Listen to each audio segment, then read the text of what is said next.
Hiç düşündün mü? Osmanlı'nın kaderini bir köyün belirledi. Yere göçebe Osmanlı Beyliği yerleşik bir imparatorluğa dönüşecekti. Bu dönüşüm sadece savaşarak ya da fetihler yaparak olmayacaktı. Bunun için çok kritik bir hamle yapmak gerekiyordu ve Osmanlı Beyliği bu hamleyi yaptı. Yerleşti. Ve bu yerleşik düzenin arkasında adı çok anılmayan ama etkisi büyük bir boy vardı. Kızıklar. Göçten önce Oğuzların Bozok kolundaydılar. Yani düzeni bilen tarafta. Yer değiştirmeyi değil, yurt kurmayı bilenlerdendi.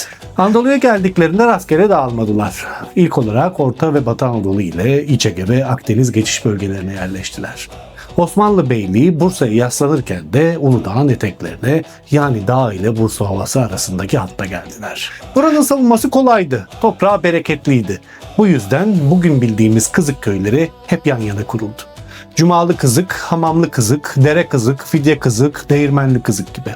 Bu bir tesadüf değil, buradayız demenin köy haliydi. Bu köylerden biri 700 yıldır yerinden hiç kıpırdamadı. Cumalı Kızık. Cumalı Kızık bu yüzden bugün artık bir hikaye değil. Cumalı Kızık 700 yıldır ayakta kalan bu düzenin dünyaya kabul ettirilmiş hali. UNESCO'nun köyü Dünya Kültürel Mirası listesine alması da bu durumun sadece resmi bir kaydı. Evet, devletler değişti, sınırlar değişti ama Kızıklar kalmayı başardı. Çünkü onlar şunu biliyordu, toprağı tutarsan devlet de tutulur. Bir sonraki videoda ise Anadolu'da tutunan ama görünmeyen çok kalabalık iki boya bakacağız. Yazır ve Yaparlı boyları. Kendileri anılmasa da izleri hala yaşıyor. Merak ediyorsan kanala abone olmayı sakın unutma.